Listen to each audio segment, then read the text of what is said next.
All right, here we are. Welcome, welcome, welcome, everyone, to our Winter Wisdom Circle. My name is Hope. I am so grateful you are here live, as well as all of those who are going to be watching this recording. It will land no matter when you watch it or how many times you watch it. You'll get something new out of it every time.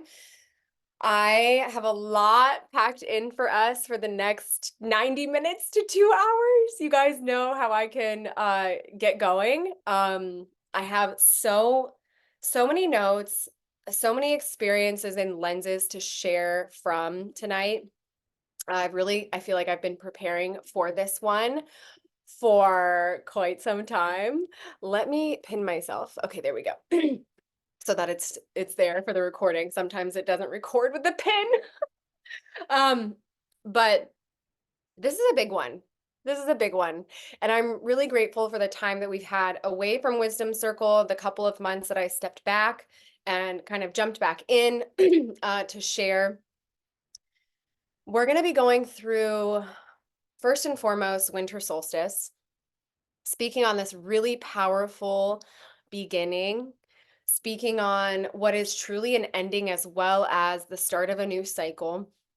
We're going to talk about winter as a season, what it means for us as human beings, what it has meant for us culturally and communally for thousands of years. We'll talk about 123, 123, which is our numerology for the last day of the year. Really powerful, really powerful buildup. I'll share on some of the positives of it, but also share on what could be construed as negatives, but what we are going to, as warriors, rise to the occasion and conquer. We'll talk the Cancer full moon, which we just passed through on December 26th, which was so kind of auspicious, being that it was the day after Christmas. As well as getting into the 8 year, which in numerology, the 8 year 2024 is ruled by Mercury. It is very much the mind-heart connection. Um, and I will bring in practices. We're going to do a little bit of a meditation. I'm pulling in a meditation that I asked one of my dear friends, who is also a teacher. We have birthdays days apart. I met her in Greece years ago when I was pregnant with Lilith. And we continue to share our lenses with each other about our spiritual journeys. And it's been quite a beautiful friendship that has blossomed.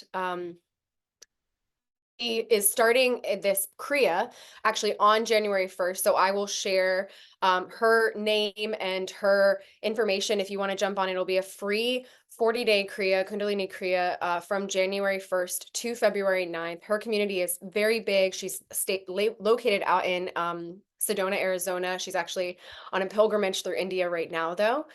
And I will be jumping in. It's actually going to start at 9 a.m. Eastern time. So if you're part of 333 and you're like, whoa, maybe I add this on, we're stopping our HUD meditation.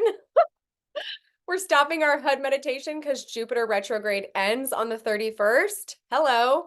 We've been practicing since, what was it? September 9th, or no, September 5th.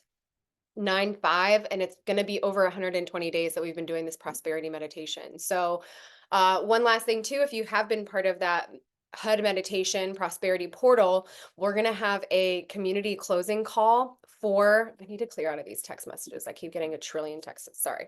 It's so distracting. It keeps popping up. But we're going to have a closing community call on Tuesday, the 2nd of January. Yeah. So we're just going to go ahead and start by just taking some breaths. So wherever you are, if you can, if you are able to, close your eyes and position yourself in such a way, whether you're laying down or whether you're sitting up nice and tall, that you can have an alert but relaxed posture. Maybe you slide your head back just a little bit if it feels forward. Maybe you tuck your chin slightly and let your shoulders relax down away from your ears. Inhale and start to bring all of the tips of your fingertips, all the tips of your fingers together, and start to move in circles. Press the tips of your fingers together.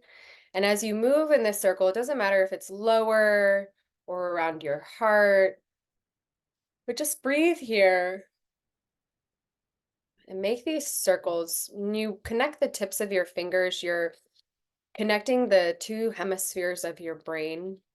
We're going to do a meditation tonight that breaks through insecurities, and it helps to do that by actually connecting these two hemispheres, your left and right brain.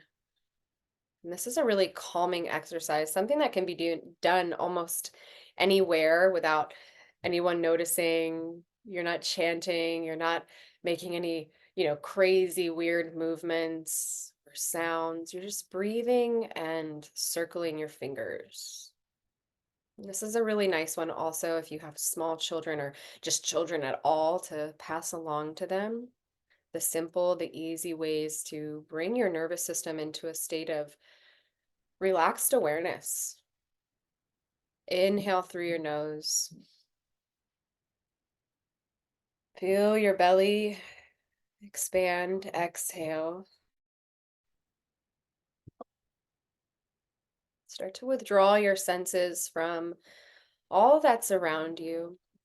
Continuing to be perceptually aware, but starting to become unbothered by any random noises, anything that you could call a distraction, but bring yourself in. Inhale into your belly,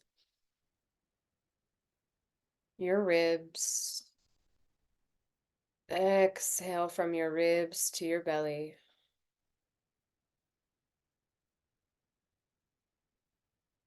Inhale into your belly, your ribs, your upper chest. Let the breath float all the way to your collarbones and your shoulder blades. And exhale from your upper lungs to your middle, to the lowest parts of your belly. Continue that breath. Release your fingers. Connect your thumb to whatever finger feels right to connect to. Maybe pass over index, middle, ring, and pinky, and then pause on the finger that feels right to connect to. The element tonight that resonates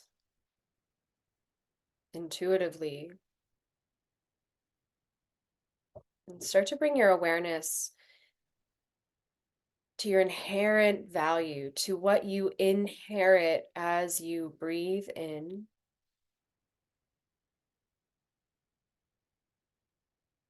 and breathe out.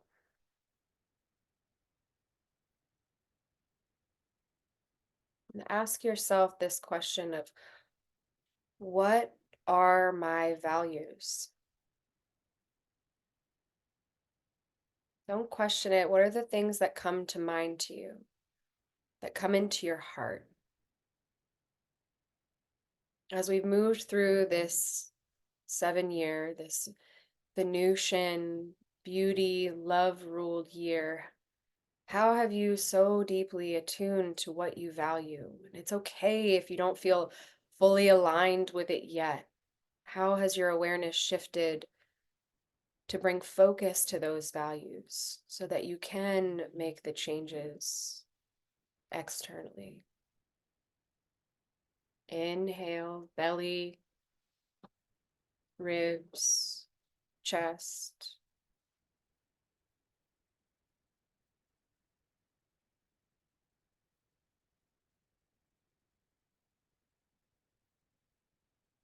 What are your values? What will you leave a legacy, a lineage that follows from these ways of being, from these ways in which you act?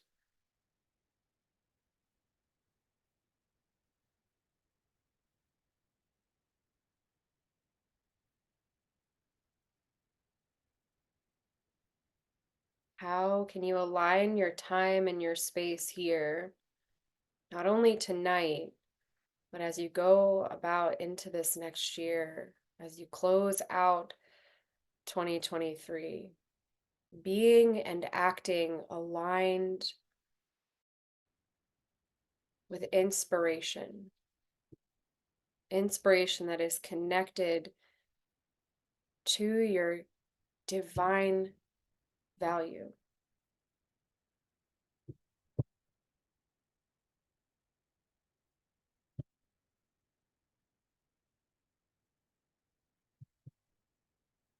Inhale and exhale. Rub your thumb across all the tips of your fingers. Start to just move your head and your neck. Open your jaw. Sigh any breath out. And feel free to rub your hands together. Maybe even circle the bowl of your pelvis. Let your spine roll around your seat. Or if you're on your back, maybe you tuck your pelvis or draw your knees into your chest and roll across your lower back. And then inhale, stretch your arms up towards the heavens, up towards the tops of the mountains. And exhale, let your hands float down through your aura, through your sphere, imagining that you're washing and cleansing your space as you do that. And as you're ready, you can blink your eyes open. Thank you again, all, for being here tonight. So I mentioned, but you can grab your journals if you haven't already. We're going to have some opportunities to write. I will play music while we have those opportunities. I have a Winter Wisdom Circle playlist. So if you love a song, don't worry, it's in the playlist. You can visit it. I'll post the playlist link in all the places I posted the link. So without further ado, it is December 28th. I want to honor the day that we have gathered today. And I have been, even in 333, coming from the Book of Awakening by Mark Nepo. This ties in so deeply with Capricorn season. And Capricorn season kicks off, or Winter Solstice, I should say, kicks off Capricorn season, the 30 days that we are honoring the archetype of the sea goat, this very mystical creature that travels from the bottom of the sea, the bottom of the ocean, up to the tops, the highest parts of the mountain. And if you've ever seen a goat cascade the mountain, okay, there's a lot of strategy involved. They're not rushing. Some of them go straight. It's like a 90-degree angle, okay? They're going straight up. All right, our journeys don't always look like that. Sometimes we come around a corner and we're like, oh, can't go that way. And you got to come back a little bit and you got to find a different path. That's okay. It doesn't mean that that was a mistake. It means that now you know that that wasn't the way. And to me, that so often involves integrity, okay? So December 28th is all about integrity, and Rabbi Jonathan Omer Mann is the quote that he references here. So he said, integrity is the ability to listen to a place inside oneself that doesn't change, even though the life that carries it may change. Mark says, much of our journey throughout this book has been about discovering that place inside and cultivating the ability to listen to it, that Holy Spirit, right? Your inner voice, your inner God voice, while having compassion for the life that carries it. It moves me to share the story of a troubled man who, exhausted from his suffering and confusion, asked a sage for help. The sage looked deeply into the troubled man and with compassion offered him a choice. You may either have a map or a boat. What would you choose? You can put it in the chat. What would you choose? Would you choose a map or a boat? Don't question it. Just put it in. There's no wrong. Oh, people are scared to answer. That's okay. After looking at the many pilgrims about him, all of whom seemed equally troubled, the confused man said, I'll take the boat. The sage kissed him on the forehead and said, go then, you are the boat. Life is the sea. As we have discovered so many times, we have everything we need within us. We have everything we need within us. This ability to listen inside is our oldest ore. That's the soul of you. That's your solar plexus. That's your inner soils. Your heart, everything that's seen above ground, your heart, your throat, your intuition, the crown, your hair, like your locks, the fruit that you bear, comes from the work that you do in your roots, in how you feel, and in how you will yourself to go on. As we have discovered so many times, we have everything we need within us. This ability to listen inside is our oldest ore. You are the boat. Do you take care of your boat? Do you do regular maintenance on your boat? We had a boat growing up. Whoa, that boat. We had a boat growing up. It was great, but it takes a lot of work. Boats are expensive. They're expensive to maintain. You got to take care of it. You got to flush the engine. There's all these things that you got to do. Right? Someone could give you a map and say, this is the way. But to all those wild souls out there, are you going to be like, I will follow this every step? I'd be like, what if the map's wrong? What if I want to take the beaten path? What if I want to discover something new? Is your boat strong enough to make it through the seas? Make it through the big waves. We're going to get tossed and tumbled, but would you rather just be sailing out there like on your own with a life jacket on? Or would you rather be on a boat? Right? You get to make the map. You get to put your eyes to the heavens, to the stars, and figure out. And we're going to talk about setting your North Star. Because when life gets a little hazy, when world events and false flags and so much suffering and so much turmoil in the world want to pull you away, and it will pull you away. Life will happen. Things will happen. In the 8-year, there's going to be so much distraction, y'all. If you're not focused, matter will get you. Mind over matter is going to be the key that turns the lock in year 8. And how we focus the mind is through you can't hold your breath when you're in the middle of a storm. You have to breathe your way through every storm that life brings. There's a really powerful story too in the Bible that the girls love. They talk about it all the time. They're like, Mommy, if I saw Jesus and he said, come to me, like if you're real, the guy, one of his disciples literally said, hey, if you're real, Jesus, I'm going to walk out there and I don't want to drown. Jesus is like, come to me. And he starts to walk. He has all this faith. And then he sees the waves and he sees the storm he's in and he loses faith and he starts to sink. And that's what happens sometimes is like life hits you and you lose faith. You lose sight of your North Star. You can't see it through the clouds. But do you have faith that it's still there, that it's still guiding you? 8 is infinite. I finally realized why I got this tattoo like a week ago. Okay.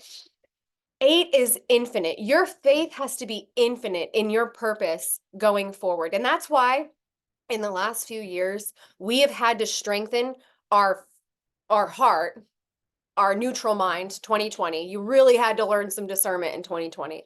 2021, we got into our arc line. Okay. Women, you have 2. This protective field. Year 7, we're in the aura. We're seeing how things can penetrate us or can bounce off of us. How our aura affects those around us. Why 6 feet apart is a pretty significant deal. And why when people step into your aura, or you can project your aura further, pull it in. This is why these subtle attunements are so important. Because come year 8, we are getting into the even higher realms, okay? The higher trust. 2024 is going to be a good year to build a trust.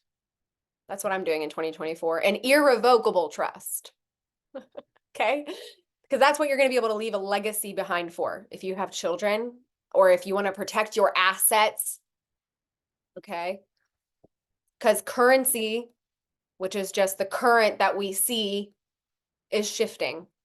Money, gold, silver, a lot of things are shifting. It's a good time to pay attention to the financial realms. Even if it scares the ish out of you. It scares the ish out of me so much. I've gotten so uncomfortable in the last 6 months, y'all. But the more you know, the more you can make those adjustments. Okay? And the more you practice getting uncomfortable, which is what winter's all about, the easier your life can flow. All right? The more hydrated you actually can become in these various streams of your consciousness. So, let me get to my notes so I don't get too far off track. All right. Feel free to put any questions, things in the chat. I will try to keep paying attention. There will be more opportunities to pop some goodness in there. All right. Winter solstice. Winter is well, let's put it this way. If summer solstice is a celebration of nature, it's at its peak. It's so beautiful. Everything's blossomed. It's green. It's warm. It's bright. Winter is a celebration of man, of humanity. It is a time where people actually have to come together. You don't survive winter alone. And how many lone wolves out there have changed their ways and are ready to be part of a pack? Put pack if you're ready to be part of a pack. Okay, we've got a good pack going here in Daily 333. We've got a really beautiful community that is blossoming. But it is time to call in the pack. All right, this is a time where people can come together. We have Yule, we have Christmas, we have Hanukkah. It is a time where you actually bring back light, where days start getting longer. Okay, it is a time of goodwill or Godwill to all, right? What's really cool about this last solstice that we went through is that the moon and Jupiter were conjunct. And in the HUD meditation that we have been practicing, where you're striking Jupiter mound and the moon mound, the teaching in the practice is that when Jupiter and the moon come together, wealth is unavoidable. Wealth, the well that goes deep, right? There's one thing to be, there's one thing to have a lot of money, right? There's one thing to have a lot of currency. It's different to have a lot of wealth. People who build wealth are different than those that just get rich quick. There's a different aura that they have to hold, right? That's why you do your practices every day. You got to do your practices every day because you're setting those things inside of your aura. You're setting up consistency. You're setting up devotion. You're setting up your ability to hold prosperity. Okay? You're digging deep. When you show up every day, no matter how you feel about something, your life starts to change, right? It's an intangible. You just do it. Like the Nike, commercial says, you just do it. And not from a place of like, oh, I'm just gonna, actually, no. Sometimes you just you literally struggle through it. You struggle through it. But life is not promised to not have struggles. In winter, sometimes we struggle. It is cold. It's dark. The light isn't out for very long. You have to take advantage of the hours that light is out. You have to work as a pack because community is how people survive, how communities and tribes survived, how they were able to go on. Guess what was happening a lot in winter? People were doing it. That's why people come fall are having babies. Right? That's the harvest. 9-10 months later. Winter is where the literal seeds are being planted. And so in winter, it is a very smart time. On winter solstice was at 10:27 p.m. Eastern on 12/21. Moon and Jupiter conjunct on 10:22 in the early morning, okay? This is a great time to, with that supercharged energy that we're taking forward, is to ride the prosperity current for the next 6 months. Like literally ride the waves of what come. A lot of obstacles will be cleared if you're doing the work that is personal to you. I don't know what your work is, right? whether it's a money story or a physical story or a mental story. You can't do it because of a mental disease or an emotional disorder. So winter is a big time of getting things in order. And when we skip the work of winter, Jordan, who's in he's in my water community. He says he's an incredible athlete, but he says winners are built in winter. And at first I was like, ugh, I don't want to like that. I want to hide in winter. Like that part of me that's just like, let me just hibernate like a bear. But humans aren't bears. We don't pack on enough to sleep through winter. Well, sometimes we pack some on and we do sleep through winter, but that's not what we're meant to do in winter. Okay.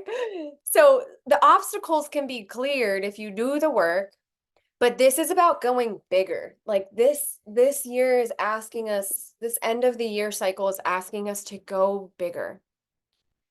And around winter solstice, we have all these holidays.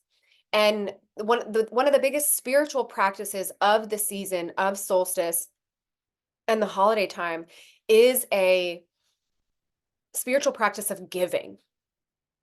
And when you give, you're letting go of something that you have, whether it be money in exchange for that item, that material item that you're giving someone. It's your time if you're making something and creating something, right? But why do we give, right? Part of giving is celebrating our humanity. It's celebrating our love.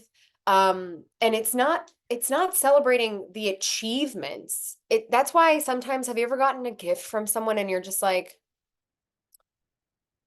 that feels like a flex? Like it's kind of impersonal and maybe they just got it because it was expensive or it was because what they thought you wanted, but they didn't actually put any of their heart into it. That's a flex on achievement, which can also be a little tough because in Capricorn season, you're like, look at this mountain I've climbed. All right.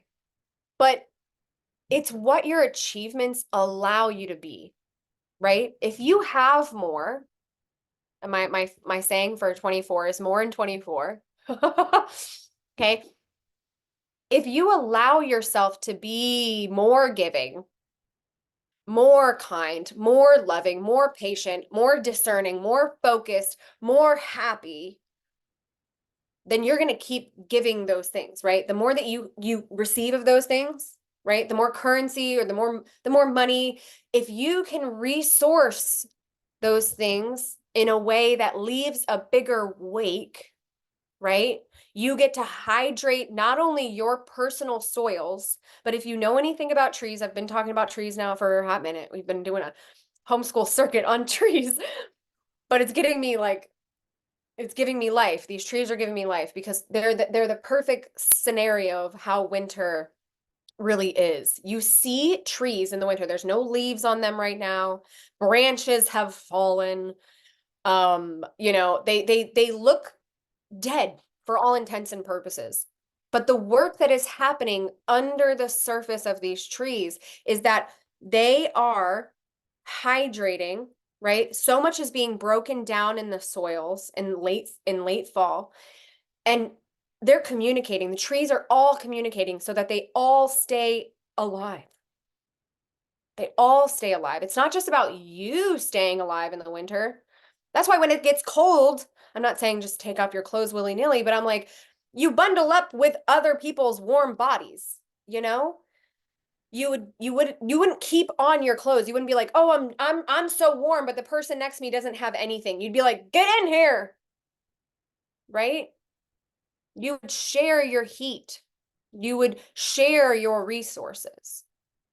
And when you're coming at winter from the very dehydrated lens, which is just, it's like the most important season to hydrate. People will say summer is. I don't think so, because in summer you get thirsty. In winter, you can get hungry. You're like, oh, yeah, food, cookies, sugar, right? But does your body go, water? And for me, I'm like, does your body go, living water? Hydrogen water, right? What the molecule that carries life, hydrogen is a bond. It has to bond with something. That's why water is attracted, right? It's magnetic. So as we go into winter, attend to your thirst, right? Attend to your thirst first. And what are you thirsty for? Like, what through this winter, these 3 months, are you beginning? The seeds need to be really actually planted now, because come spring, you want that seed that's been waiting, that's been absorbing nutrients, that's been fighting to stay alive, to start to create a little root, to first burst through into the soil, and then to grow up and out into the light.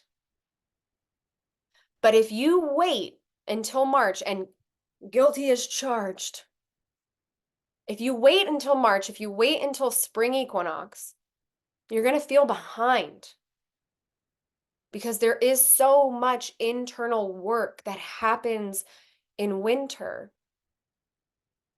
And your dehydrated mind will F with you and trick you into thinking that you don't need to, right?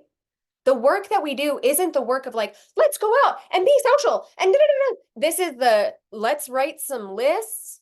Let's get clear on our values. Let's get clear on perspective of where we want to go in the next year in your personal life, in your relationships, if you're married, if you're dating someone, your relationships with your children. How do you want to grow in them? If you have a business, or if you want to start a business, this is the time to start getting serious about not the how, but the who. Who is going to connect you? Like the trees. If you don't have any water, if you don't have the resource, someone around you does. They may not be able to provide you with the money, but they could maybe provide you with the way. Oh, this is how you get there. Here's this opportunity, right? And then you start to plan for it. You start to plan your success. You start to plan your win in winter. Winter is a great time too, y'all, because we are in the midst of stillness. The work, I highly recommend some yin yoga, some connective tissue practices, some cold showers. It sounds crazy because it's cold outside, but get your feet on the cold earth. Get the electrons from the soil.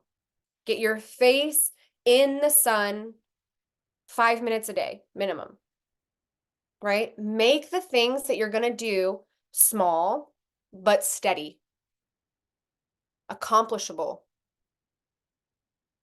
Rain or shine, get some fresh air in your lungs. There is more sickness in the winter, not because it's cold out, but because we trap ourselves inside. Your body needs to move to hydrate your tissues. It doesn't have to look like a crazy workout. It needs to look like breathing, breath exercises. I know some Wim Hofers in here. I know 333. We do our diaphragm toning every day. We do our cat cow every day. We hydrate our spine. Yeah. And it's a tuning in to the truth. Winter it can be bleak, but it holds the truth. It holds the bright white light. That's the color of winter, is white, like the snow. And what's brilliant about white is if anything splashes onto white, you can see it. Oh, it's not as pure as I thought it was, right?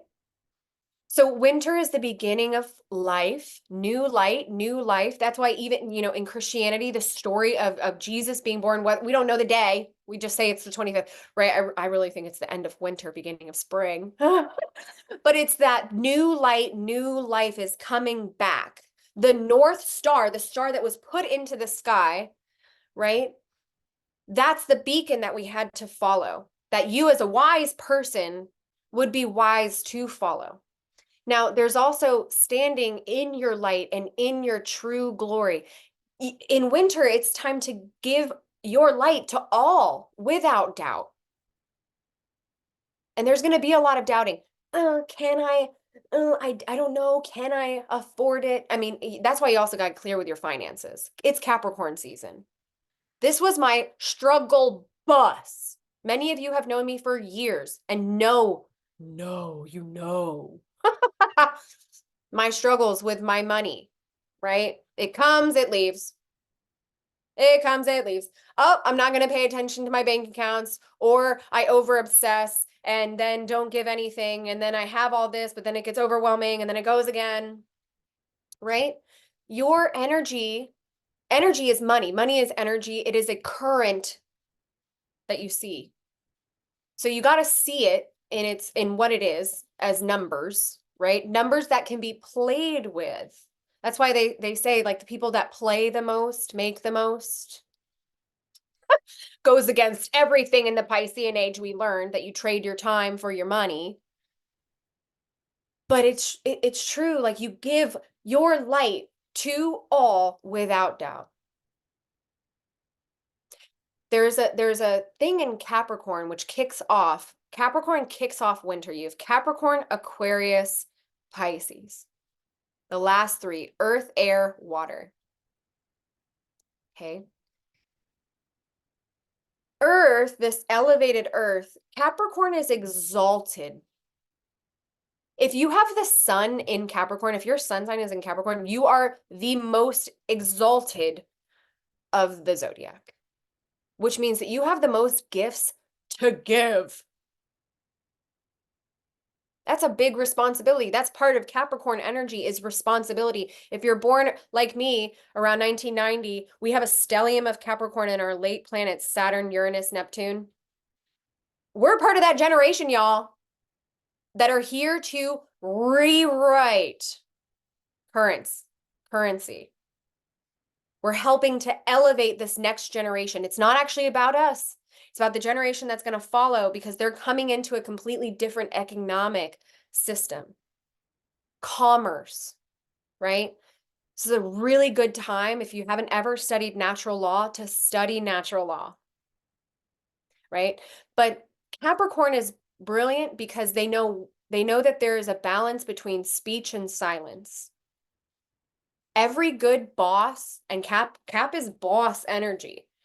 Some of my best friends are Capricorns, and I'm kind of I bow to them a little bit because they will hit you with a one-liner that's more meaningful than the person that just tried to talk your ear off about this thing that they know. I'm guilty as charged. That this thing that they know, but they haven't said much of anything. And they also can hold space in silence, and their silence speaks volumes. It would fill an encyclopedia. Their silence, their stare, the way that they hold that gaze. And that's the gaze that you have to hold at your North Star. People are going to try to, the devil, the illusion, whatever you want to call it, it's going to try to throw your vision for a loop. It's going to try to trick you into thinking that you're not worthy of that vision. That's a lie. But you get to master in this time when to speak and when to be silent, when to be an observer. Social media is a big test to this. Is it your time to speak on something? Is it your time to actually step back? Prayer is a great way to speak and be silent all at one time. Right? Capricorn is a master at this. Capricorn is a master of ceremony, a master of prayer. Can you develop your inner prayer? Knowing when to speak and how to do it effectively, and when to be silent and to listen for the higher wisdom of the Holy Spirit, of whatever you call it. But that takes focus, and it really does take discipline. You know, do you remember going to AMC for the movies, and the thing would come on and it'd say, "Silence is golden." This was pre like everybody having a cell phone too. Okay. Like I remember this when I was a lot younger. And I'm part of the generation that still had a cell phone pretty early. I was one of the earlies, you know. But I want you to kind of visualize that. How pissed off would you be if someone was just talking through the whole movie? And if your life is your movie, if someone was just right? Or if you're the one who's talking through your whole movie, when do you get to see and experience all that it is that has come in, right? If you're at the top of that mountain that you've climbed, are you just up there like jibber jabbering? Or are you actually inviting yourself to take it in? That's going to be how you really hold yourself. That's why this 7 year has been so very important. Okay. All right. So moving along a little bit. In winter, I was kind of bringing this up originally, but in winter, there's this tendency to want to hibernate or hide. In my community, this is our my water community. This is our third year, doing what's called a 90-day rain. And it's from the January 1st, and it goes through, gosh, what is that? March something, maybe even early April. I can't remember how many days are in each of these first few months. But it's a very focused time where before we start this 90-day rain, and that's why this end of year, that especially that break, this week between the holidays and the new year, everything kind of pulls in, right? We really slow down and we do a self audit. This is where we're going to take some time in just a minute to write down, what are my values and what are my priorities? What are my values and what are my priorities? And once you have that lens of what those are, you can start to do a self audit of your life. The audit of home, we just went through this Cancer full moon. Home, what in your home is no longer servicing your soul or your soils? Because your home is where the soil is. What blossoms, what grows from your home becomes your business. It's the extension of your family, your friends, your networks, your communities, your trusts, your, all those things. All the ways that you let yourself grow and expand out. But it's the values and the priorities that you set that determine how you move about day to day. And when you get to a point in your daily practice of life, you have a daily practice. When you get to a point where you're ready to really grow, and I mean really grow, you're going to go to battle for your growth. We're going to talk about that in a moment. You're going to go to battle. You're going to have mind over matter mindset, that anytime you check in and you start to, oh, I don't know if I want to, do you value, what are you doing do you value that thing that you want to go do? Or do you value that? Is that your priority? Or is that your priority? And we are all on different paths.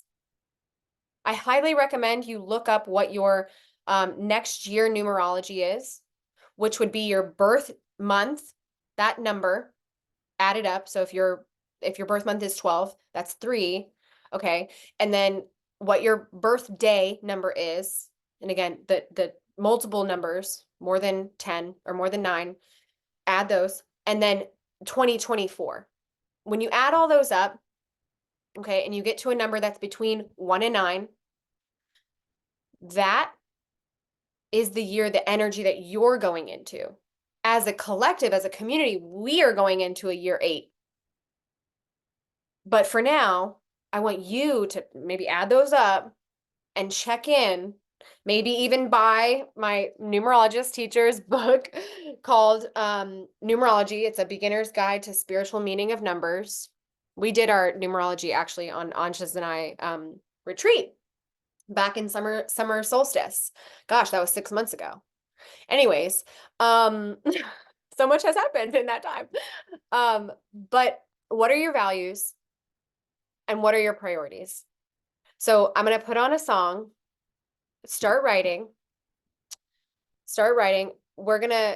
This song that I'm going to play is called Reclaim.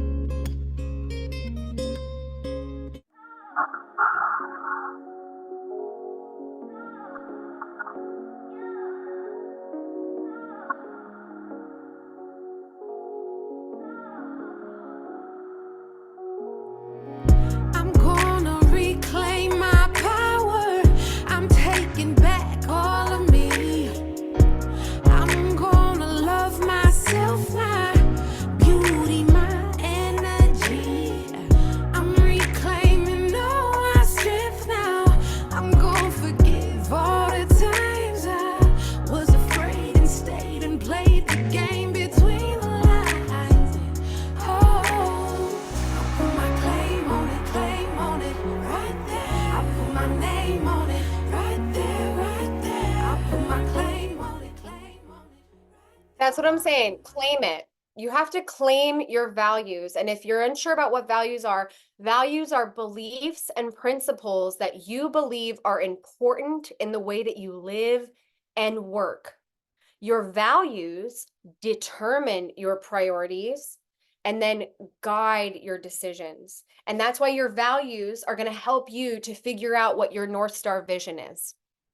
Okay. This also guides how you act towards others. So if you don't value gossip, then you won't gossip. Does that make sense? The way that you behave should match your values. And when that happens, your life is good. So some values, if you're struggling, and I'm gonna put the song back on, okay? Wisdom, nature, loyalty, leadership, intimacy, community, bravery, beauty, authenticity, achievement, playfulness, security, self-expression, sensuality, family, freedom, joy, kindness, safety, respect, romance, grit, growth, health, vitality, trustworthiness, truth. So, flow. right there. I'm giving myself permission so I can release my hurt. I'm giving up all the times I did not put my feelings first. I'm reclaiming all my magic so I could bring all of me. I'm gonna reclaim my body and my sexuality. I put my claim on it, right there. I put my name on it, right there, right there. I put my claim on it, right there. I put my name on it, right there, right there. I am worthy. I am powerful. I am worthy. I am powerful. Yeah. I'm gonna take back my power. I'm reclaiming all of me. Let's see. I'm gonna use my voice, my love, and my sovereignty. I'm taking back all the parts I did not want to give away. All right. So if you have some of your values written down, start to write what your priorities will be. This can be things that you use your time on. This can be things that you're going to like actions that you want to take, whether, if say one of your values is like movement or fitness, are you then prioritizing, time in the morning or in the evening for that? value to be lived? Okay, about a minute left. You can always come back later. Beauty, my energy. I put my claim on it, right there. I put my name on it, right there, right there. I put my claim on it, right there. I put my name on it, right there, right there.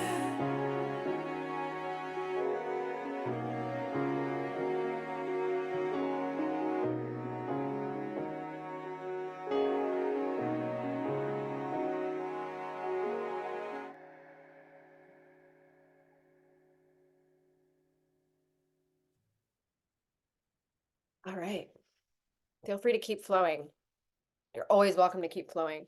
All right. I'm doing this with y'all too. I've already done a lot of it, more than I've ever done in any other year, which is I'm having not a moment of pride, but a moment of like, yeah, excitement. Okay. So 2024 North Star. Also in the chat, if you want to put any of your values, if you want to declare them, this is the time. Put maybe your top three. Maybe you put your top three for life, for home, your person, and then maybe you put a couple for business too, because it's Capricorn season. I feel very business energized. Okay, so 2024 North Star. When you look at your values and you look at what your priorities are, what's the North Star in terms of what is the vision? Where are you trying to move toward? Because when you're looking at the North Star, okay, you're traveling in that direction. And if you've ever sailed a boat or if you've ever hiked, you know that you can get lost and you can navigate obviously via the stars, and we have compasses now too. Hallelujah. But where do they point towards? They point north. Well, guess where north is on the astrological calendar? It's winter, right? So we point our compass to where we want to be next winter. And I want you to kind of sense with your perceptual body, how does it feel to claim that vision? Like that song, Reclaim, right? How does it feel to claim that vision? Okay. There's a passage actually in Ephesians that says, whenever you feel unloved, unimportant, or insecure, remember to whom you belong. You belong to the light. You belong to the light. The darkness is heavy. It'll weigh you down. It'll throw everything it can onto you. Everyone's projections, especially when you start to hit different levels of success in your personal character development, in your interpersonal relationships, in your business, in your talent, as you develop all these things that you are saying that you value, that you're prioritizing, don't think that I posted a reel about it. Don't think that when you start succeeding, people are going to clap for you. When you start speaking truth and you start speaking light to the truth, that people are going to clap for you. Maybe they secretly will. And hopefully, you got your community, you got the people behind you who are like, keep going. But more often than not, you're going to get hit with people who don't know you at all, who are strangers or bots these days, and are going to try to wear you down, bring you down. So you have to hold this vision. You have to hold it so close to your heart, and you have to put it into your will center, your good God will. And you got to choose it.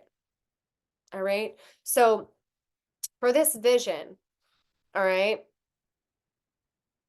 start to write down what it is that you see. And you're going to refine this. So this is like your rough draft for those perfectionists like me in the group. If you are like, oh, I want this to be perfectly written. No. It'll come. But you have to start writing your rough drafts. All right. And don't rip them up. Don't tear them up. But you're going to start writing what it is that you see. Because what it is that you see, I guarantee you, isn't piles of money behind you. Okay. It's easy to be like, oh yeah, I see, I don't know, like I'm rich. I'm just giving really basic, silly examples. Or like, I'm carrying that, luxury bag or whatever it is. No, what do you see? Do you see that you're happy, that you're full of joy? And what have you been doing that has gotten you there? Right? Yeah. Okay. So feel free to put it in the chat if you have any questions about that. But I'm gonna put on a song again. You're gonna start writing. Oh, I love these. Start writing some of this vision, the vision that you're holding for yourself. This is what we choose.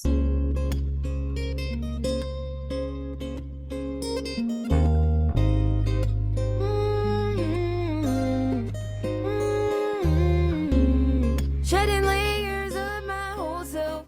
Okay, and you have to write it like it's already happened.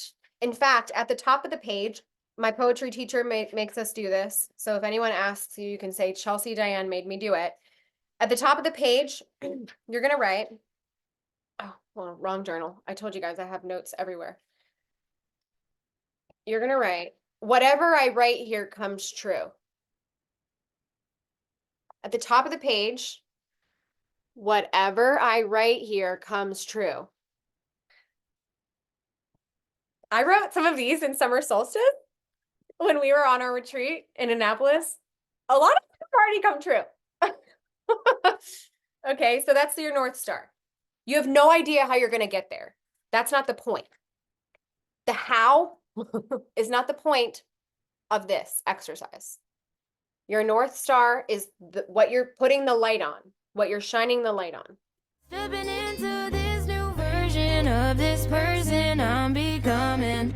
I'm growing out of the patterns we're born into. Time for me to start something that I choose. That I choose. That's what I choose. What I choose. What I choose. What I choose. Waking up and feeling grateful. Used to dream about this version of my life that I'm creating. Memories that I've been making with all of my friends. Late LA nights, all the places we've been. Finding the joy, even when things have been rough and it seems like no win. That's what I choose. What I choose. What I choose. What I choose. Finding the good in the bad moments, even when it seems impossible. Finding the strength to go on and keep pushing through every obstacle. Having the faith that all of these lessons will make me unstoppable. Crafting my pain with stories and melodies, making them beautiful. That's what I choose. I choose. What I choose. What I choose. What I choose. What I choose. What I choose. What I choose.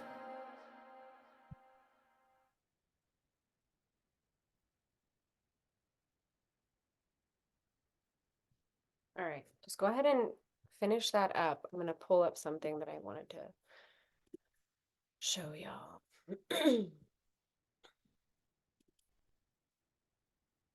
Okay. I was taking this course. I've been really loving learning about finance from the lens of very spiritually mature women. Feminine leadership in finance. Been mind-blowing. Okay. But Dion is this beautiful woman who I was learning from. And when we were asked to start creating our North Stars, she talked a lot about inheritance. And she said, a creator's mindset is your inheritance. What influences our reality? Our thoughts and our feelings influence the actions we take, therefore creating our reality. Many of the yogis in the group already know this, right? Our conscious, our unconscious, our subconscious minds shape that If we feel a certain way, we will not act according to our beliefs. The beliefs are what we determined to be true. And because we internalized it, we became a person that believes in a certain kind of thing. All of our beliefs shape the thoughts we take, the actions we take, and shapes the reality we experience. The fundamental thing that shapes our beliefs is our identity and how we view ourself. So when you're writing these values and these um oh my gosh, why am I blanking on the word right now? These priorities, right? If you aren't in there, right? Make sure that you add yourself in there. That you are taking care of your identity development. Because identity is the fundamental conviction that we hold to be true that most of us never question. This is going to roll into when we talk about 123, 123. Okay? But your energy, you if you change your language, you begin to change the frequency that you energetically feel, right? So again, most of us here already know this, but it's something to take into mindset, your mind, and really into your heart, that when we go into 2024, the perceptions of others about us really truly doesn't matter. I mean, have the last 3 years not shown us that? It has really been the biggest spiritual test to stand in our values, to be convicted lovingly and kindly, because there's two ways to go about it, right? So righteous that you can't even hear another person, right? And also so overly loving, so boundaryless that we just get trampled and our energy gets siphoned from us because we're just trying to be so nice all the time, right? But what you're creating is your inheritance. It's what you get to leave behind. So when you act in a certain way, remember that that's what you're leaving behind. That's what you're leaving in your wake. The ripples and the waves that follow you everywhere you go, in all the places that you take yourself. So 2024, y'all, we are here to be prepared, not scared. Okay, so real quick, I want to talk about winter briefly, just briefly. I've segued a few times, but winter is the element of water. This is my favorite element for so many reasons, but the biggest reason is that water, one, is the healer. Water heals. It's designed to. When it's been poisoned and it's been, turned from, uh, water can be so many things. It can be acidic, it can be alkaline, it can be neutral, aka negative, positive, and neutral, right? It can be life-giving, it can hold antioxidants. It also can be deprived of those things. Water moves in cyclical, but also these wave-like movements, okay? Water inherently is structured. Inherently, it's structured. And what's so cool about water as an element is that it has not 3 phases. Water has 4 phases, okay?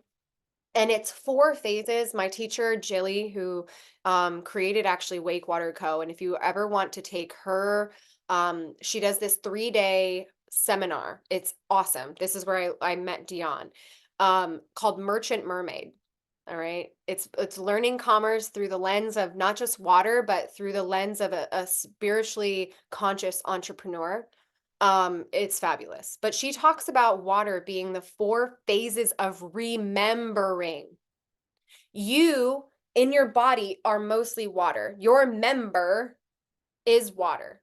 And water, like Olaf says, holds memory. Shout out to Olaf.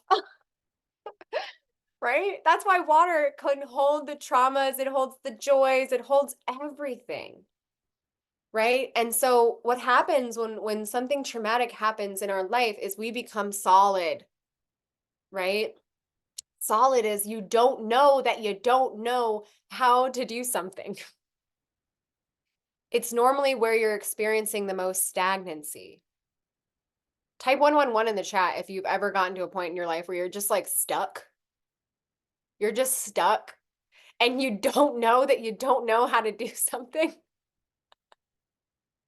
I'll type it. I'll be the, oh, okay, we have someone. 111, right? You're not alone. We've all been there. It's tough. It's tough being a water babe out here, right? And then we get into, so that's the unconscious incompetence. And solids, when you look at them as molecules, they're very structured. They're rigid. They have to be because they're holding a shape. They're holding a posture. You don't want a building to not be solid. You don't want a foundation that is cracked. You want that foundation to be solid for sure, right? Yes. So that is your unconscious incompetence. It's not bad. So none of these things are good or bad, but that's one phase, okay? And solids can be beautiful. What is the solid of water? Snow, ice. And every solid water that we get is unique, it's individual. And it's so beautiful. It's so beautiful. So it's okay to get to a point where you're like solid and stuck. You could still be beautiful, but ready to tear it all down. Okay? Liquid is you don't know how to do something and it bothers you. Now, this, because, okay, so who can name the fourth phase of water? Solid, liquid, gas? Someone put it in the chat. I know you guys know it. And if you don't know it, no worries, because we're going to go into it. Solid, liquid, gas, it's our blood. It's our blood. Starts with a P. Plasma. It's your plasma. So in liquid, this is where the first state of plasma is activated. Okay. So you know that you don't know how to do something and you're starting to get pissed off about it. Now, what has to happen for solid liquid, or excuse me, a solid to become liquid? What do you have to add to it? Heat. Okay, you have to add heat. Go to any hot yoga class. You go from solid and you start to melt. That was me today. I was so sweaty. I was the sweatiest I've ever been. Okay, I was like, I'm melting. All right. So you have the liquid, and liquid is conscious incompetence. Okay. You need liquid. You need liquid to be able to flow to those areas that are stuck, right? You need it to be carrying. And what is it carrying?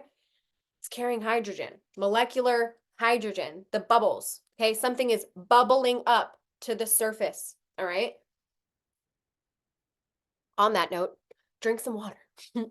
Okay. Let yourself flush. All right. The next state you have is gas. You know how to do something, but it just takes effort. Here, water molecules start to spread out. They start creating space between each other. And in that space is where God or source can flow. That's what the heavens, they're made up of gas.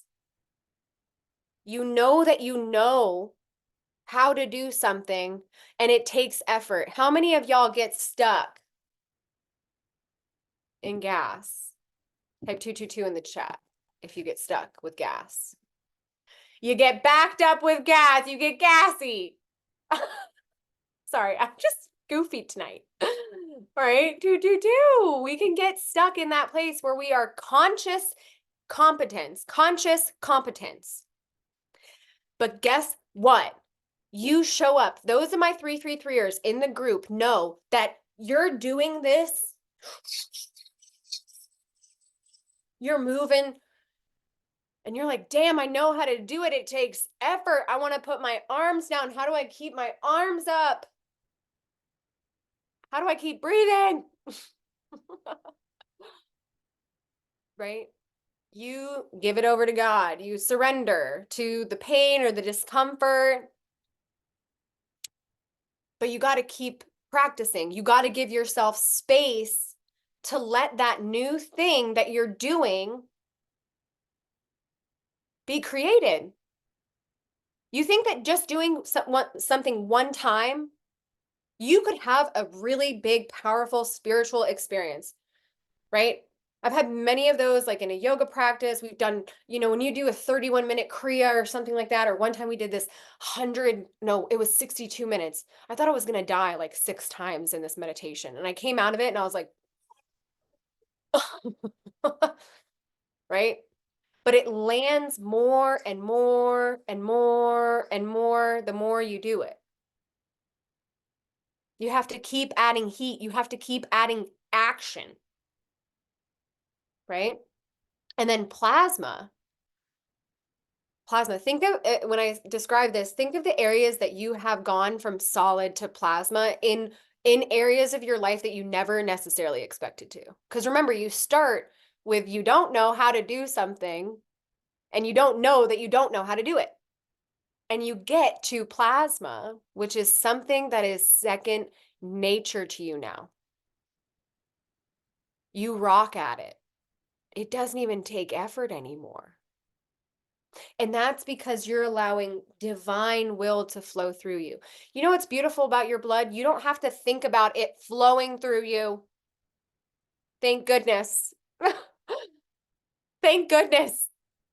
And what's that called? That's called unconscious competence. You know how to do something, it's second nature, and now you rock at it. The people who don't have talent in something, but actively work at it, who actively get better at it, will go far, far, far, farther than someone who is blessed with talent, but doesn't do a damn thing with it.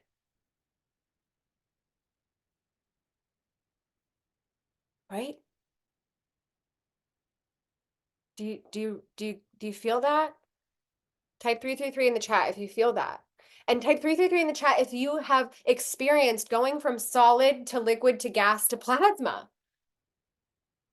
And that you're ready to do it again. Yes. I love it.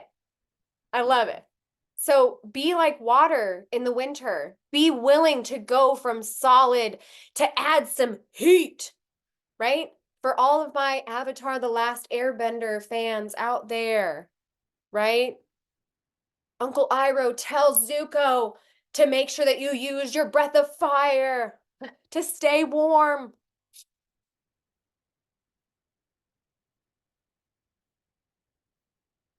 You can get warm with just a little bit of effort. You don't have to do some crazy exercise. I mean, go please lift some weights and stuff like that. But excuse me. Woo, it was coming. But we're here to be prepared, not scared. Right? And you prepare yourself by adding that heat, by adding that little bit of friction, by getting yourself ready to go. Put the Rocky song on if you need to do the thing that you know you don't know how to do. And it's starting to piss you off. And then you start doing it and you're like, okay, I'm going to do it again. Right? I went from someone who literally, aside from taking care of my children every single day, because it was like required. Okay. That was the one thing before 333 that was a non-negotiable.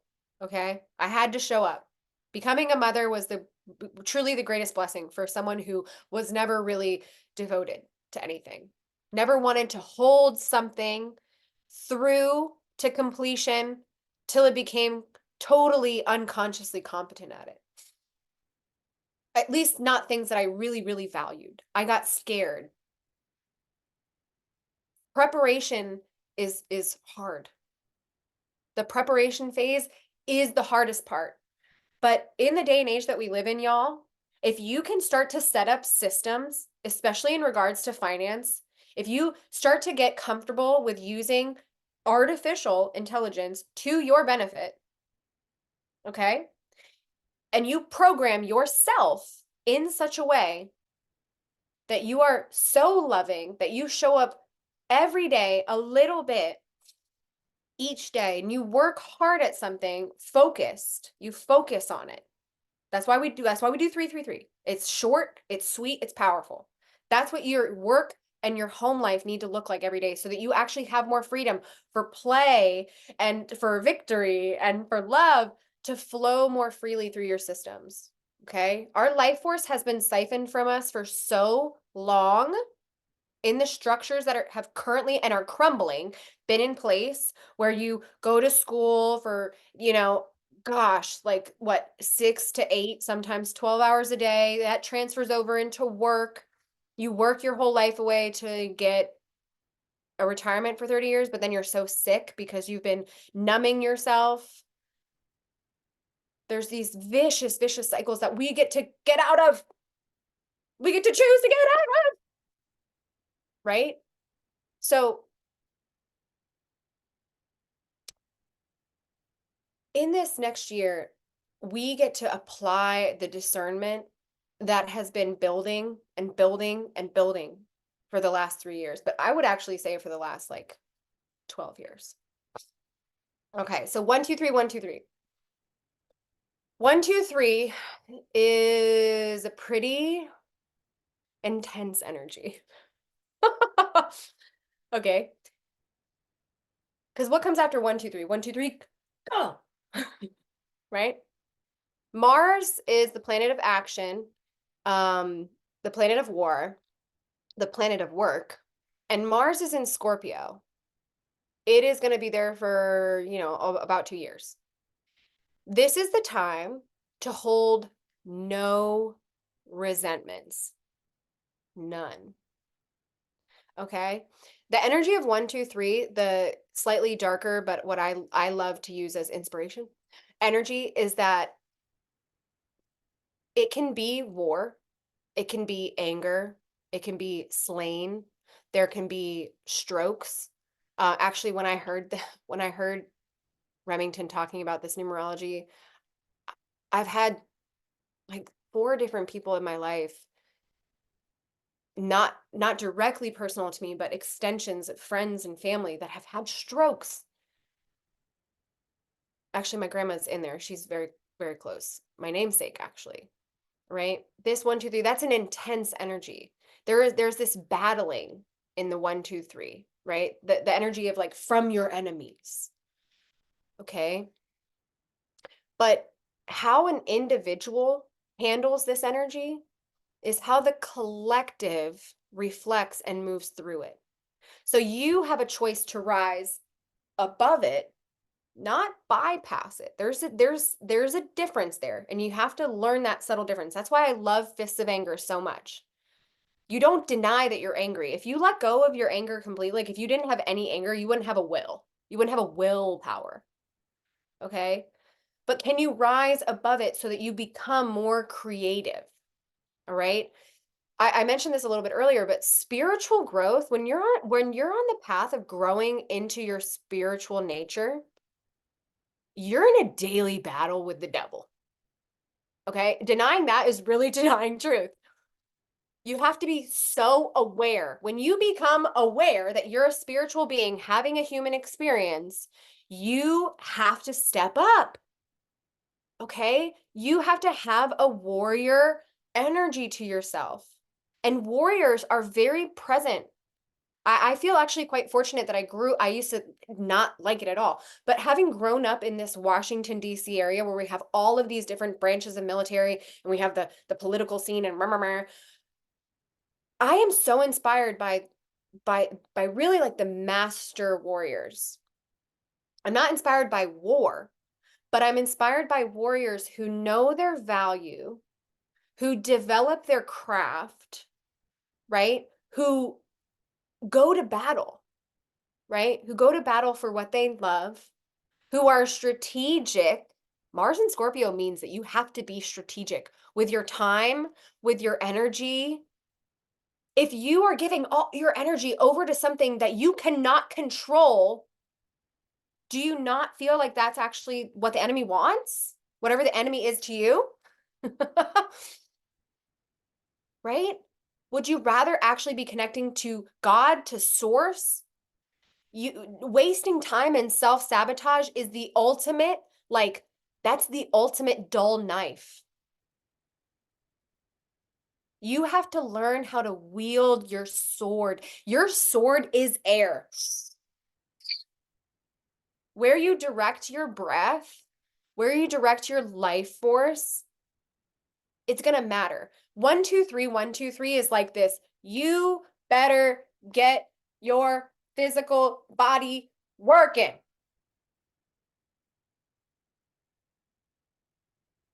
And can you move your physical body in a way that aligns you to your North Star? Can you hold the oar? Right? You got to hold on to the oar. The wave is going to try to pull your oar. Right? We have been in a war on consciousness for a hot minute. And you're starting to see it, right? Anybody out there starting to see the split in how people are battling? Okay? There's a split that's happening. There's the victim and the victor. There's the victim and the victor. Are you victim to your physical circumstance or are you victorious? Are you mentally a victim to what has happened in your past by people who are also battling their own demons? What is your emotional landscape like? What's your emotional intelligence like? Financially, are you victim to the system or are you going to be victor to the system? Woo, that's been my hardest one. I'm like physically, mentally, emotionally, spiritually, cool. Financially, ah! That's the face that I literally make, or I did, right? But that's why Capricorn, Aquarius is the water bearer. Water is wisdom. Water, by the way, why do you think it's called currency?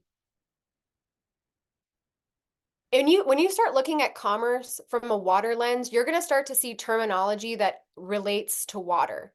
When you look at maritime law, I encourage you to go do that too later. You're going to start to see, whoa, they're using our water. They're using this healing force to poison. But we can say, nope, I don't participate. That's all crumbling, right? So in this 1, 2, 3, 1, 2, 3, you get to be part of the resistance. Okay? You get to be part of the resistance. I'm over here like Katniss Everdeen, like, yes. By the way, when you hold your peace or your Jupiter finger and your middle finger together, Jupiter and Saturn, when you hold those together, that is peace. This that we've been shown as peace is separation. So if someone's like, peace, I'm like, here you go, peace, peace. When you can expand and contract and know that it's part of life, both are part of life. Sa is your infinite birth, your infinite ability to be born. And then here, life, and Saturn's also death. But when we do go Sa, Ta, okay, stick these two together, you're going to have peace. Okay, so water and this 1, 2, 3 energy, this scorpionic Mars and Scorpio, it's like, can you go deep with what you are battling? Can you release those resentments that you've been holding on over people, over yourself? It's time. It's not worth it. It's not. It's stunting your life force. It's literally damming you. What do we have? A water dam. Right? But right? So where's your victory mind? That's what we're going for. We're going for V for victory, baby. Okay.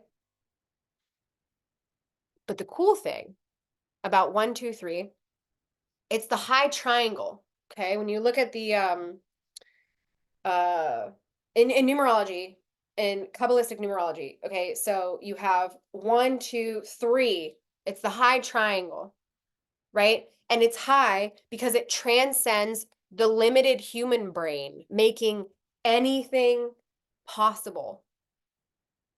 Anybody else starting to see, like on social media, how every average, everyday people are being able to let go of these jobs and leave the 9 to 5 grind and retire their husbands or retire their wives, live a different lifestyle? It may not look like what you would want it to look like because their values are different than you, but it's part of you like, how the hell are they doing that? Right? That's part of what the last 6 months have been for me, is learning the systems and the tools that can take you to a place that you have to go through this battle, right? One of the biggest battles we go through on the earth plane is the material battle. It's the material battle. No longer, to be conscious, high conscious being, do you need to live in poverty. You don't have to live like the monks in the mountains. You have families, you have businesses, you have a big vision to live out. You can't spend your whole day off in the mountains meditating anymore. I'll say it for everybody. I'm a mom. I have a business, multiple businesses that are growing, things that are being built under the surface that even my closest friends don't know about because it's deeply personal. And those things are also okay to have.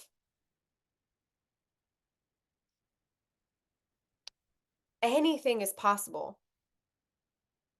And we go from 1, 2, 3, 1, 2, 3, anything is possible, to 2024, 1, 1, 2024. 1 is the soul number.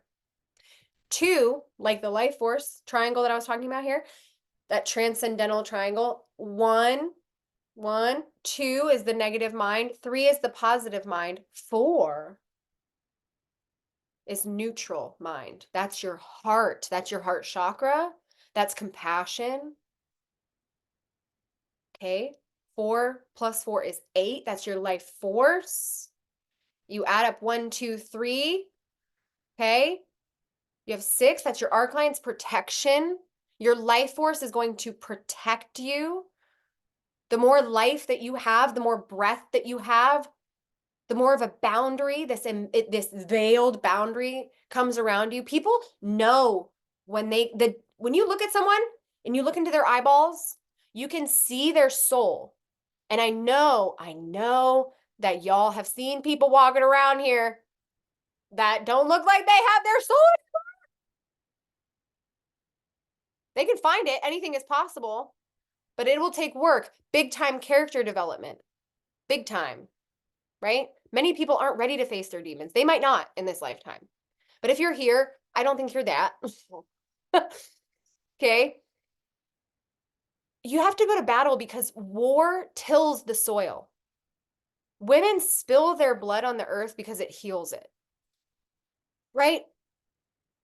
Literally, when you have a baby, you split open and you bleed onto the earth. War. That's what labor is. It's a war. Can I do it? Can I not do it? Can I do it? Can I not do it? Are you going to have a labor of love this year? Are you going to trust that you're going to heal? Your wounds will heal. The 8 is infinite. Infinite. Infinite. Connect to your value. One of my values, it's corny, but it's my name. It's hope. I value hope. I value that I know that there's always going to be something else. There's always going to be another way. It could be so dark, no light, seemingly no light. And then time shifts and gets a little bit brighter. So your life force is going to bring that light, bring that breath, bring that healing to the soil, to your soul. That's why 1-1, I don't care if you like, I didn't used to like it either. I used to kind of resist. I really used to resist the Gregorian New Year calendar. But one is the soul. And if you add 1 and 1, that's 2, which is the negative mind. But guess what the negative mind is? It's your protective mind. You want to protect your soul. You want goals and you want a vision to set your sight on so that you can see it even in the dark. Because there will be time throughout the year that things don't go as you planned. And you're going to question, well, now how do I get there?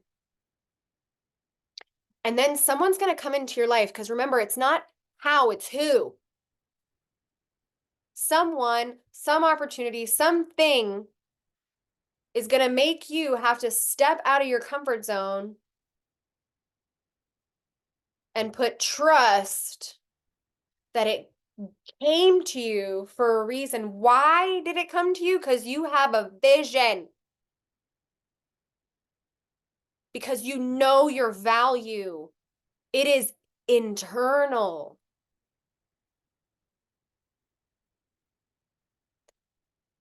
2024, you cannot be a pack rat. I am speaking to myself. Okay, I know that there are precious things to hold on to. I do, I get it. But we're not going to be like King Tut trying to pack in the things into our tomb. Okay? What you can't hold, give away. Someone else needs it now. You can't add more in 24 if there is no space, if there is no gas. Some people are like, I want more. But every nook and cranny of their room or their home or their car or their business is stuffed. It could be all organized too. You could know where all of it is. Or you could be a hoarder and you no longer understand what you have to begin with. But it's still blocking you from getting what you desire.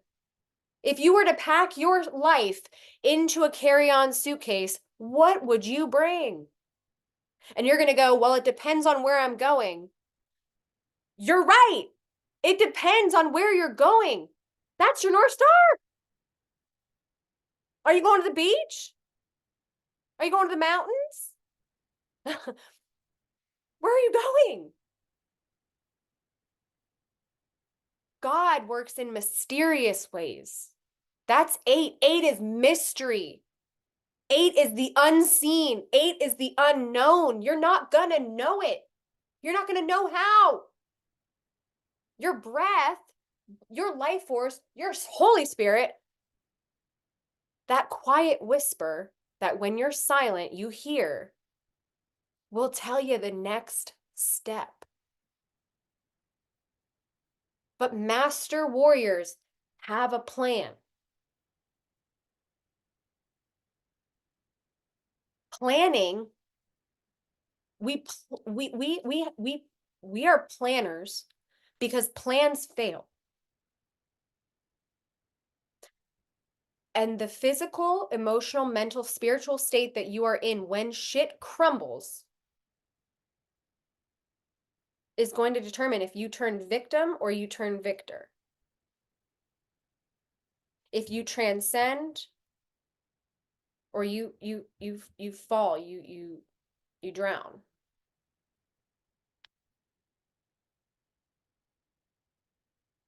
Mercury is the ruler of the 8. So not only are you clearing house, but clean house, clear mind, right? Like when you clean up your spaces, you become clearer. We know that. That's part of the physical realm. It spills over into your thoughts. So if 8 represents prana and the life force of the universe, it's energized. I've been saying for like 2 years, come 2024, we're going to need a lot of energy. Energy is currency. To navigate the waters that are coming, and I really believe that yes, there is, I mean, physical war is unfortunately inevitable on this planet because so many people really do get stuck in the density, right? It's tough. And there are people in places of power that determine where the cash flow goes. So when you start to rise up as an individual and you start to build community, you start to build trust, you start to build a lineage of people that you're training to do the same thing as you, who align value. You guys align in values, right? That is where more impact gets to be made. Like you get to speak through your dollars. You get to speak, and the dollar is about to leave, but you get to speak through what you are sharing. Are you a giver even when you don't have a lot? Or do you have a lot and never give? It's the same thing. Some of the people who I know who have the least give the most and are also the happiest. They're the happiest. In Luke chapter 1, verse 78, it says, God's love and kindness will shine upon us like the sun that rises in the sky. Winter is that. Love and kindness is the way of winter. Treat your body lovingly and kindly. Treat your mind lovingly and kindly as you start to go from solid to liquid to gas, so that come summer, or come a year from now, or 2 years from now, it doesn't matter how long it takes, you become plasma because you've developed yourself. You've let the mystery pierce the veil of your ego. You know, we're about to do this meditation that's it's very similar to Kirtan Kriya, where you're moving your fingers and you're reciting Sa Ta Na Ma, but you're crossed. And to me, when your hands are crossed like this, what I visualize is these crossed swords, right? As we go through into 2024, we are sharpening our swords. Because I don't know about y'all, but I would much rather be a sharp knife than a dull knife. I would much rather someone come at me with something, cut me like the truth, right? Lies cut slowly and it hurts. It burns. If you've ever been injured, right? Bleeding out, it's the worst way to die. It's the worst way. It's slow. It's painful. Okay? We're going to be sharp. We're going to be sharp in our minds. We're going to be sharp in our will. We're going to be accountable, right? Fear of the unknown will kill you this year. And honestly, it makes life ultimately so boring.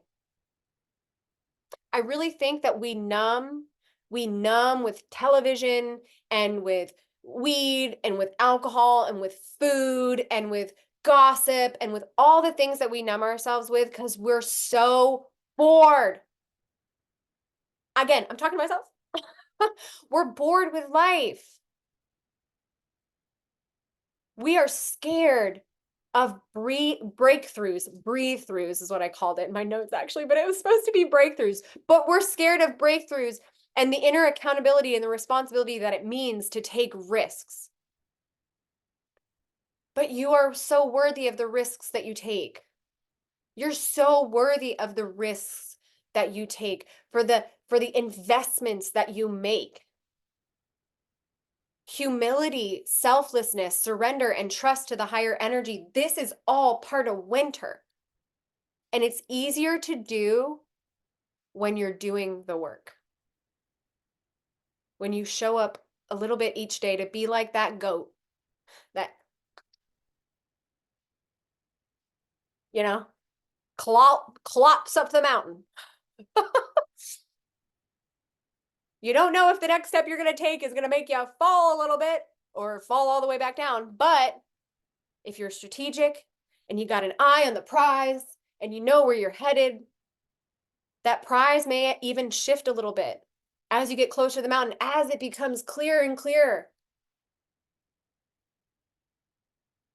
But just because you don't know, don't let it keep you from taking the risk. Don't let it keep you from taking the risk. Just because you're insecure about how it'll come off, right? Don't let it be the reason why truth can't cut through you. So, uh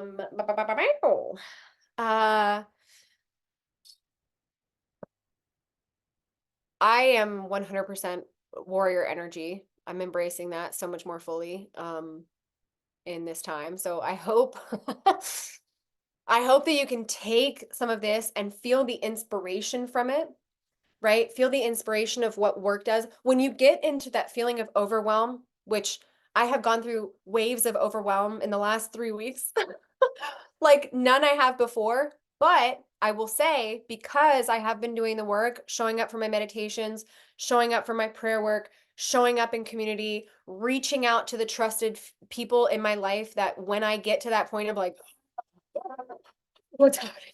They, talk me down. Okay. They talk me not just down, actually, they talk me through, right? We get through it. They don't let me wallow, or they don't let me get pity. They don't make me, it's none of that. It's like clarity. How? I'm going to help you. Who is going to help me? Right? That work, that application of it has made the overwhelm, those waves of overwhelm are bigger because I can hold more now. So just know that the more that you build into holding, the more that you're going to be given to hold. And that's on the high end as well as on the low end and everything in between. But as you build systems and structures and community and in like your home and in your family and in your business, that those things get to support you just like you support them. And we don't have to go through this alone. We're not meant to. We're really not meant to. And please don't judge what anyone else's rain looks like, right? What rains down upon one person may look really good, but remember to check in. Remember to check in with your North Star, with your values, with your priority. What looks like beautiful rain, and you're like, wow, yeah, like I want something like that. Don't compare it, because the blessings that are meant for you will be given to you, right? They will be given to you when you value yourself enough to apply your aligned actions and prioritize what really matters to you. I really, y'all, I never thought I'd get to this point in my life. I mean, I did, but it was so far off. It felt so far off. And it's getting close. It's gotten closer and closer and closer. So mind over matter in the year of 8. Be mindful of the master of illusion. Mercury is the trickster. Be mindful of the tricks being played, right? This is the mind heart. Have your sharp wit. Continue to sharpen your tools, all the various tools in your toolbox. Keep them polished, clean them. Your body is one of those tools. Keep it, hone it, love it, praise it, thank it. And we're going to close our session with a meditation. And it's not overly active, but this is to help. You always want to have something that kind of integrates and puts what you've heard or what you've witnessed into your body. Yeah. So, for those of you who may be new, it is a Kundalini yoga meditation. So, we'll tune in with the Adi mantra, which is Om Namo Gurudev Namo. We'll say it 3 times. We'll tune in and then I'll share what our cross heart kirtan kriya is because it breaks addictions and habits like our addiction meditation that we do for 333. But what's even cooler about this is that when we when we cross here at the heart and when we start to move the fingers and connect to the sa ta nama, we're we're breaking through the insecurities that come with the addictions. Why do we stay addicted? Why do we stay in the habits and the patterns? Because they're comfortable, right? And sometimes, like solids, right? We don't know that we don't know that it's a problem. The longer that I've done addiction meditation, or the meditation for habituation is also what it's called, the more that has fallen away as the illusion, as a non-truth that I wasn't even really consciously aware of for a long time. And then it's gone and you're like, "Oh, I thought it was that." Fascinating, right? So, we're going to tune in. And then we're going to do this really fun. We'll do it for 11 minutes. 11 minutes gets it into the subconscious. And we get to have a really like a nice experience that's not crazy long, but also not so short that we don't really feel it. Inhale. Exhale. Press your palms together. Draw your shoulders onto your back. Grow long and tall through the crown of your head as you tuck your chin. And inhale for the Adi mantra. If you don't know it, you can hum along. Om Namo Gurudev Namo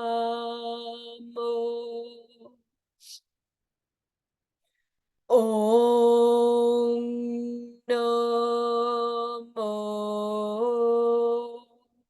Gurudev Namo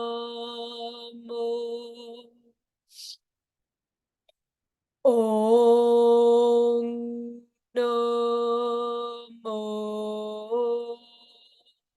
Gurudev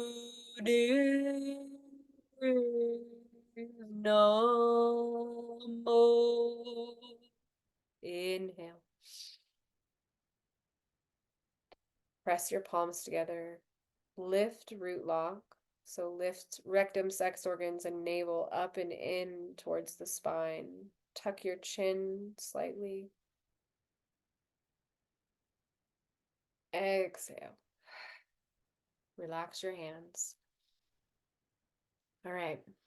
So I always offer that when you start practicing any yoga, really, but Kundalini yoga is a really it's a masterful practice. I have found that it really can bring a lot of energy through your system, uh, and to just invite yourself to have an experience, because isn't that what we're here for? You don't know if you don't like it or if it works or yada yada until you do it, you know? So, um, all right, let me describe this for us and we'll get going. So, whatever you need at the moment, it will readjust and align you to bring balance into your mind and life. It is a catalyst for change because it's a very powerful spiritual cleanser. That 123 number, 123, 123, that is a catalyst. That is a catalyst because we know that after 123, you go.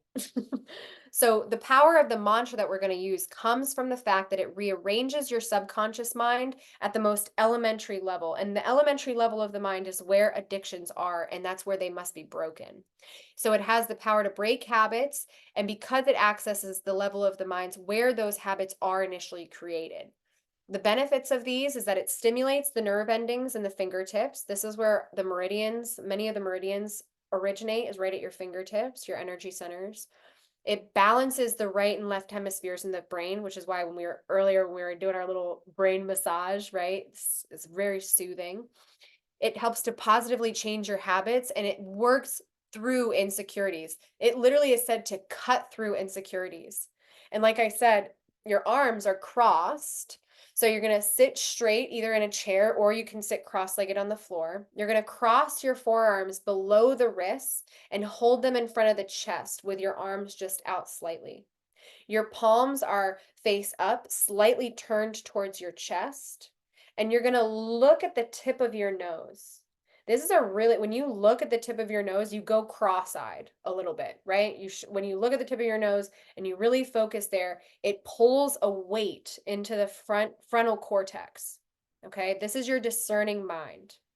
So really hold your focus at the tip of your nose. You're going to say this mantra out loud, and it doesn't specify which arm is in front. So I'll just tell you, go with the arm that feels right, whichever one is in front. Saw, you're going to connect your index finger and thumb. Saw, ta is your middle finger. Na is your ring finger. Ma is your pinky finger. Sa, ta, na, ma. Sa, ta, na, ma. I'm going to put a mantra on so that you can sing along or speak along. It's about 1 second per sound. And that's the pace between each movement. And at the end, we're going to hold the breath for a few seconds. You actually focus then your eyes upwards, and then we'll relax. So if you have any questions, you can put them in the chat and we'll get going. Way to claim it too, y'all. All of you who stayed, you're claiming it. All right. Assume the position, thumb and index finger to touch to start.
your gaze up and in.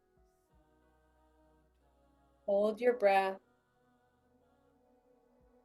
and exhale, relax. Meditate for a moment. Just notice all of the sensation, energy, the current that flows through you now. Witness your experience from that compassionate, non-judgmental lens.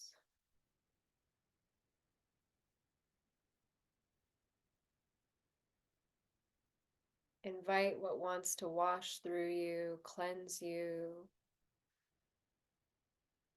to purify you in this moment. And thank yourself for the time of giving yourself an experience of focus, of holding the structure, and being fluid in your expression of your sound and your vibration and all of your divinity. Take a full breath in. Exhale. Feel free to move at all. Mm. All right. Well, thank you all so, so much for being here and for sharing. We're going to tune out real quick. In Kundalini, we always tune in. It holds the space, it sets the space, this sets the tone, and then we tune out as it closes the space.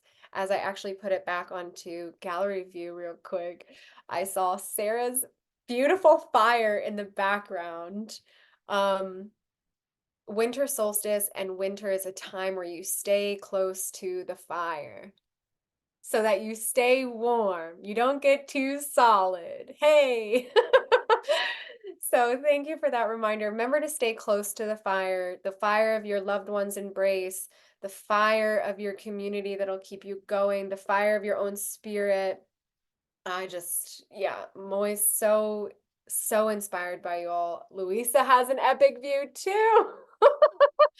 I love all these fires. I have candles. I have 4 candles glowing behind me. They're kind of hidden. That's behind the gong a little bit. But we'll tune out with the longtime sun, which is we sing it, but it's also a prayer. It's may the longtime sun shine upon you, may all love surround you, and may the pure light within you guide your way on.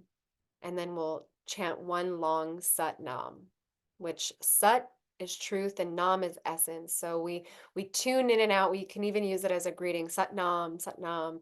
And it's really recognizing that truth is your essence. And that's what we broke down with the Satanama. So if you want, you're welcome to also, after we tune out, put your experience, if you had an experience, into the chat. I'll also just stop a recording, and if anyone wants to share, we'll take I have about 10 minutes before we have to get the baby down here.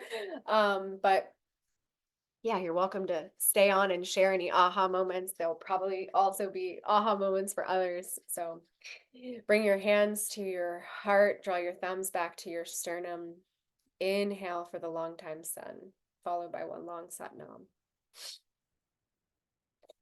May the longtime sun shine upon you, all love surround you, and the pure light within you guide your way on. So